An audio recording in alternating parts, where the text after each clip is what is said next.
It's a magical place in the book place where anything can happen. In the book place, a story from the reading chair. Reading a story from the reading chair. Oh, dear. Oh, hello. Hello, sillies. We're having a silly sort of day today. I've chosen some silly books. Yeah. Oh, look. Oh, dear, they're all upside down. Oh, silly me. Oh, hello. And we're trying to find some silly hats to wear. I think I'll go with this one. Hang on. Let's have a look. Put this on. Very silly indeed. Very practical if it's raining. You're right. I've got my hat, Andy. Stay practical. That is perfectly silly. What do you think of mine? Silly Oh, enough? you've got a hat on. Oh, hi there. Oh, I thought that was your hair. Now, what have we got to sing? What have we got to sing? A silly song. Terrific. Ready? Oh, we need a little bit of help. Oh, well, I haven't found my silly hat yet. Okay, well, you find one because we have a silly song to sing as soon as you're ready. Okay. Hold on. Oh, now that's silly. Ta-da! Silly That is The silly. sillies. Oh, we also need perhaps some silly instruments to help sing the silly song. What do you think? You've got some... The sillier the I better. know what I'm going to play. The musical barbecue tongue. You speak in tongues, yes. Oh, that's good. And I might use some strainers. strainer. Well, okay, this sounds pretty silly. Silly. Oh, ding dong, the witch is dead. The old man woke and bumped his head. The dish ran away with a shiny spoon, and it's great, so great to be crazy. I give a yell and a cheer, now the king is here. What do you do when the rain comes down? You wear wear that Brenton's hat. Oh, it's great, so great to be crazy. Oh, splish, splash, the rain comes down. My rubber boots both walk to town. Oh, no. Back they came in a big red bus. And it's great, so great to be crazy. I give a nod and a wink and the fishes a drink. Cold lemonade to tickle your nose. And it's great, so great to be crazy. And it's great, so great to be crazy.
Eeny, meeny, miny, moe, catch a tigger by the tail. If he growls and shows his teeth, run away and hide beneath. That's silly. I made it up. Eeny, meeny, miny. What are you doing? Being silly. Oh, well, I imagine you can probably do that fairly easily, Bookworm. Yes. Oh, by the way, can you read upside down? Oh, upside down. Not very easily, no. Oh, we'll see how you go with hug. I'll help. You want me to hug you upside down? No, silly. The book is called Hug. Oh, okay, so you want me to stand on my head to read? That's going to be very tricky. No, don't want to see. No, not you upside down. The book upside down. Oh, this book that's upside down. That's the one. This book Hug. called Hug. Yes. Well, can I read it the right way up? Is Oh, that yes, okay? you can stay the right way up as well. Good. Hug. Okay. Hug. Oh, that's a little chimpanzee and noticing the elephant's having a hug. Hug. This time it's the lizards up in the tree, hugging. Hug, says a chimpanzee, watching the snakes have a hug. Oh, and then he's walking away. He's looking a bit sad and lonely. Yeah. The elephants are watching him. Oh, he does look sad. And all the other animals are looking down. They're quite worried about him, Bookworm. Aren't they? And so the little chimpanzee, the little baby, gets up on the elephant's trunk and says, hug. Oh, little elephant's trunk. Yes, so off they go. The chimpanzee's sitting on top of the elephant's head. And, oh, look, they notice all the tiger cubs having a big hug with Mum or Dad there. Isn't that nice? Hug. And the giraffes are hugging. Yeah. Hug, says the little chimpanzee. Hug, he says again. There's a hippopotamus having a hug with Mum or yes. Dad, little baby. Hug, he calls out. I think he desperately wants a hug, Bookworm. Yes. And all the animals are looking really worried. Oh, no, he's just sitting on a rock crying. It's like, hug. He really wants a hug. Suddenly, down comes a big chimpanzee and says, Bobo. Little chimpanzee looks up and says, Mummy. Yay! Oh, they run to each other and, oh, look, hug, hug, hug, hug, hug. Lots of hugging going on. Hug, says the little chimpanzee, hugging the elephant's trunk because the elephant helped him. Yes, that's true. Hug! Very happy now. Everybody's hugging each other, see? Nice. Mummy, says the little chimpanzee, and Bobo, says Mum. Bobo. I wonder, I wonder what it would be like to hug a chimpanzee. To hug a chimpanzee, I think it might be a bit like... Oh, I'm not a chimpanzee, and you are silly.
5 little monkeys walked along the shore.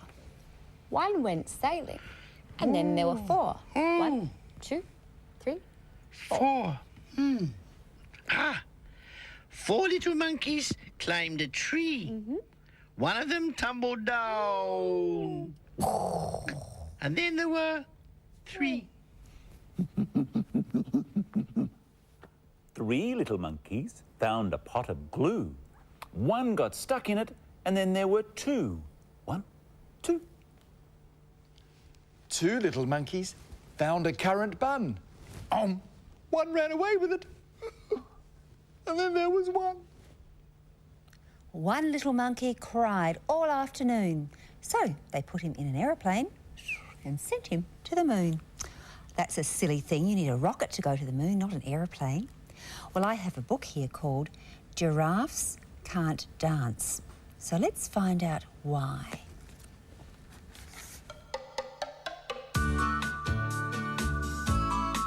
Gerald was a tall giraffe whose neck was long and slim, but his knees were awfully bandy and his legs were rather thin. He was very good at standing still and munching shoots off trees, but when he tried to run around, he buckled at the knees. Now, every year in Africa, they hold the jungle dance, where every single animal turns up to skip and prance. And this year, when the day arrived, poor Gerald felt so sad, because when it came to dancing, he was really very bad. The warthog started waltzing.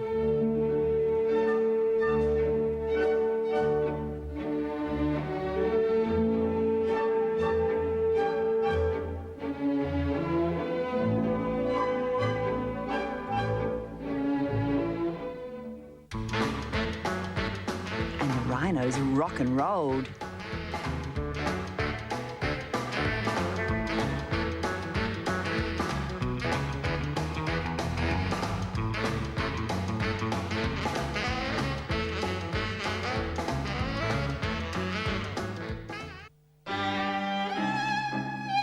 The lions danced a tango, which was elegant and bold.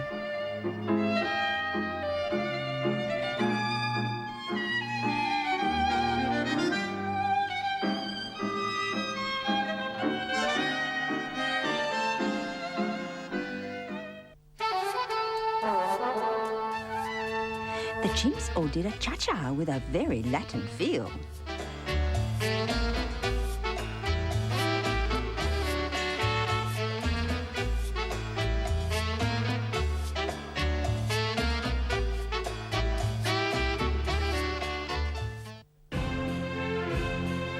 And 8 baboons then teamed up for a splendid Scottish reel.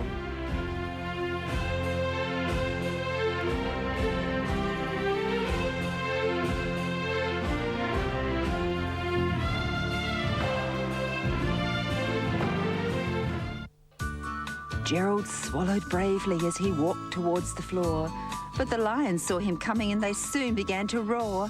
"Hey, look at clumsy Gerald," the animals all laughed. "Giraffes can't dance, you silly fool." "Oh, Gerald, don't be daft." Gerald simply froze up. He was rooted to the spot. "They're right," he thought. "I'm useless. Oh, I feel like such a clot." So he crept off from the dance floor and he started walking home. He'd never felt so sad before, so sad and so alone. Then he found a little clearing and he looked up at the sky. "Oh, the moon can be so beautiful," he whispered with a sigh. "Excuse me," coughed a cricket who'd seen Gerald earlier on, "but sometimes when you're different, you just need a different song. Listen to the swaying grass and listen to the trees. To me, the sweetest music is those branches in the breeze. So imagine that that lovely moon is playing just for you. Everything makes music if you really want it to." With that, the cricket smiled and picked up his violin. Then Gerald felt his body do the most amazing thing. His hooves had started shuffling, making circles on the ground. His neck was gently swaying and his tail was swishing round. He threw his arms out sideways and he swung them everywhere. Then he did a backward somersault and leapt up in the air. Gerald felt so wonderful, his mouth was open wide. "I am dancing, yes, I'm dancing. I am dancing," Gerald cried. Then one by one, each animal who'd been there at the dance arrived while Gerald boogied on and watched him quite entranced. They shouted, "It's a miracle! We must be in a dream. Gerald's the best dancer that we've ever seen." "How is it you can dance like that? Please, Gerald, tell us how." But Gerald simply twizzled round and finished with a bow. Then he raised his head and looked up at the moon and stars above. "We all can dance," he said, "when we find music that we love."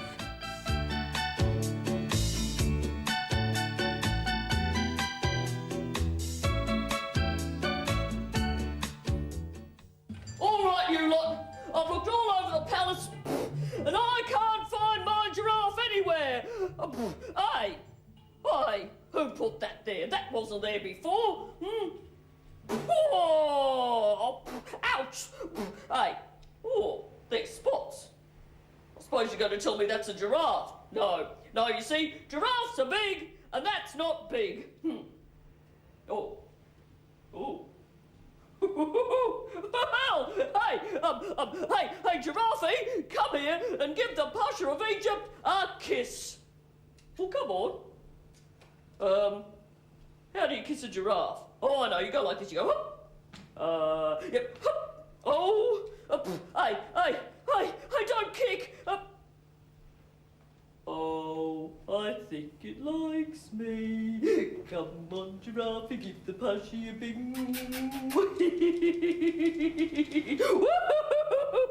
oh, it wants to play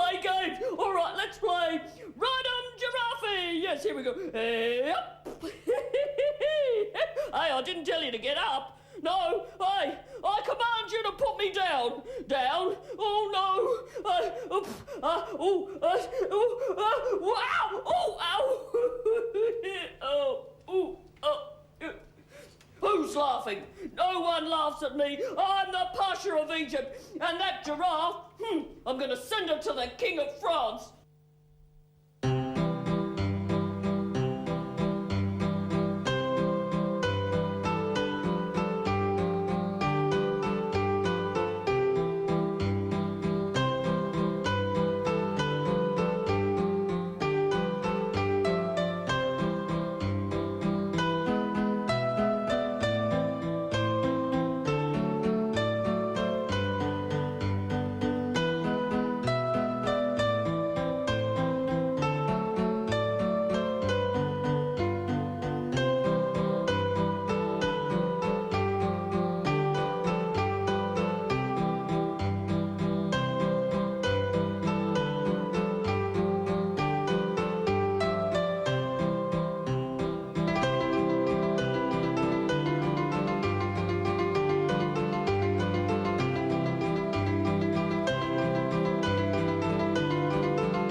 Splosh.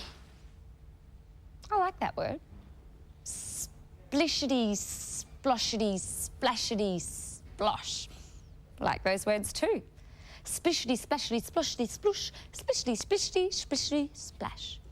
They're fun to say. Do you know what made me think of them? This book. It's called Splosh. And there's a very silly wolf in it. Let's find out about this very silly wolf. Splosh. Now, here's a story about a very hungry wolf. And I mean really hungry. One evening, at the bottom of a well, he sees a big, round cheese. Yum. He bends down to get it. He bends down really low and splosh. He falls plop, into the water. And there's a frog that's looking none too pleased about that. Now he realises that the cheese, bang! Oh, that was the bucket hitting him on the head. Now he realises that the cheese was just the reflection of the moon. He's angry. He's soaked through, he's cold, and he's stuck in the well. But wait, there's a noise. Up above, someone's coming. It's a pig. What are you doing down there? Says the pig, surprised. Oh, it's great down here. It's nice and it's cool and there's a great big cheese. You can come down here too if you like. Oh, all right. But how do I get there? Oh, you just grab the rope, says the wolf. Down jumps the pig. And up comes the wolf. He'll be able to get that pig, but I wonder what happens. Drat. That lovely, juicy pig was going down too fast and he missed him. Drat. Double drat. What a load of porkies, says the pig, realising that the wolf has tricked him. That huge cheese was nothing but the reflection of the moon. He's cold. He's angry. How can he get out? Time passes. He becomes colder and more angry. The wolf has disappeared and so has the moon. It's nearly daybreak. But wait, there's a noise. I wonder what it is. It's a rabbit. In fact, it's a family of rabbits. What on earth are you doing down there? Oh, it's great down here. I'm bathing and swimming and diving. Oh, I'm having a whale of a time. But I'm about to leave because, as in all carrot wells, it's too hot here. What sort of well did you say it is?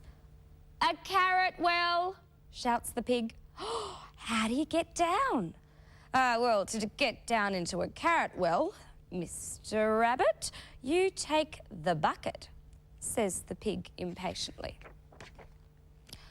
With one hop, the rabbits are down, and in no time, the pig is up. Enjoy your meal, says the pig, and don't bolt your food. He's tricked them. Brrr. The rabbits are cold, their teeth are chattering, and there don't seem to be any carrots. They try to climb out, but can't get all the way up. Wait, footsteps. Oh no, it's a wolf. The wolf from the beginning. The same one who was very, very hungry. What are you doing down there? Sniggers the wolf. You'd never guess how nice it is down here. I bet it is, and you've probably got a great big cheese too, replies the wolf, laughing so hard he can barely speak. There's no cheese, but there are plenty of rabbits to eat, says the cunning father. You haven't gone off rabbits, have you? Oh, no, not at all, replies the wolf. And without further ado, he seizes the rope and leaps down the well, chuckling to himself. Wonder what happens then. That does the trick. The rabbits are on their way up. The wolf tries to snatch at them on the way, but he's travelling too quickly, much more quickly than he'd like. Uh-oh, missed. Splosh goes the wolf into the water. Phew, go the rabbits as they arrive at the top. Oh, he doesn't look very happy about that at all, does he? And crash goes the bucket. And ow goes the wolf. No. Means the bucket crashed into his head twice. Silly wolf. I wonder if he's heard with the three little pigs. Have you? Once upon a time, there were three little pigs who went out in the world to seek their fortunes. The first little pig built his house of straw. Along came a wolf and said, little pig, let me come in." "Not by the hair of my chinny chin chin." "Then I'll huff and I'll puff and I'll blow your house in." And he huffed, and he puffed, and he huffed, and he blew the house in. And he chased off the first little pig. The second little pig built his house of sticks.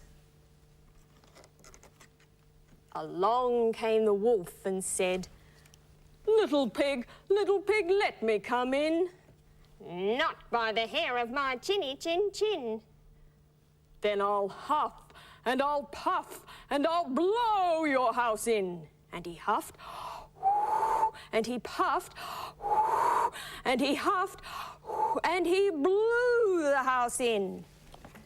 And he chased off the second little pig. The third little pig built his house of bricks.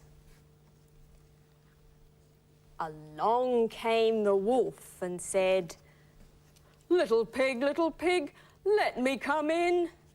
"Not by the hair of my chinny chin chin."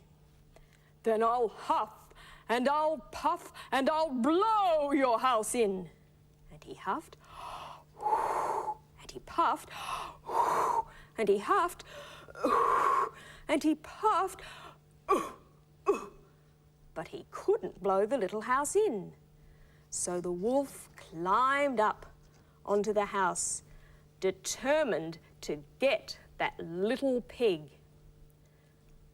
But the little pig was waiting for him with a pot of boiling water at the bottom of the fireplace.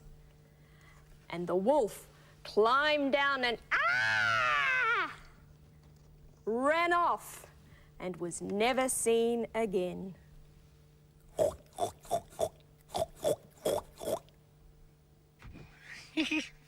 I like pigs.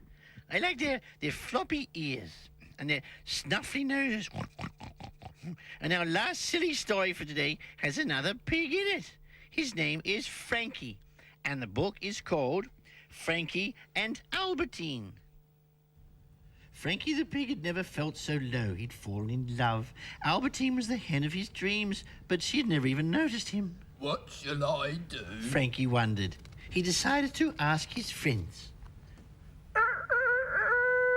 Sing to her, Frankie, said Rooster. The best way to get a hen's attention is to sing. But Albertine snored through Frankie's song. Dance for her, Frankie. Yelled out Rabbit. That's the best way to tell her how you feel. But Albertine was having her lunch and never even looked up. Strut your stuff, Frankie, said Turkey. That's the best way to woo a hen. But Albertine was too busy to notice. Be bold, Frankie. Snorted Bull. Show her how strong you are. That's the best way. But Albertine paid no attention at all. I know, said Duck. Do a super duper duck dive. That's the best way to show Albertine how you feel. Ooh, whoops. It's no use, thought Frankie. Albertine will never, ever notice me. And he shuffled off to hide his tears. Wait, Frankie! Called his friend Gus. Don't go away, come and play with me. Well, why not? Thought Frankie. He jumped in the puddle, and the two pigs splashed and sang and laughed so much that Frankie forgot to be sad. Frankie's happy squeals sounded across the farmyard, and soon everyone was tumbling about in the mud. Suddenly, Frankie looked up, and there she was, smiling at him. Albertine, the hen of his dreams. Oh, Frankie, she said. What fun you are. Let's do it again. Frankie closed his eyes. He took a deep, deep breath, and then, without asking anyone what to do, Frankie whispered, I love you, Albertine. If I fell in love with you, would you promise to be true and help me understand? 'Cause I've been in love before, and I found that love was more than just holding hands.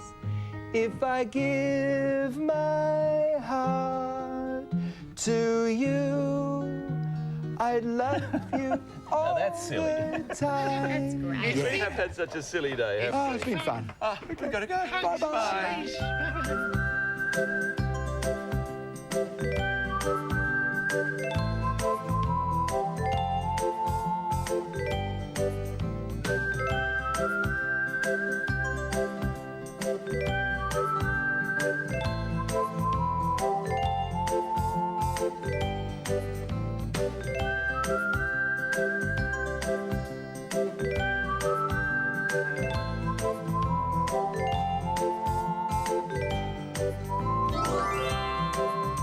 Today's books on the book place were Hug, written and illustrated by Jez Alborough, published by Walker Books. Giraffes Can't Dance, written by Gilles Andrier, illustrated by Guy Parker Rees, published by Orchard Books. Splosh, written and illustrated by Philippe Corentin, published by Anderson Press. And Frankie and Albertine, written and illustrated by Christine Davernier, published by Walker Books.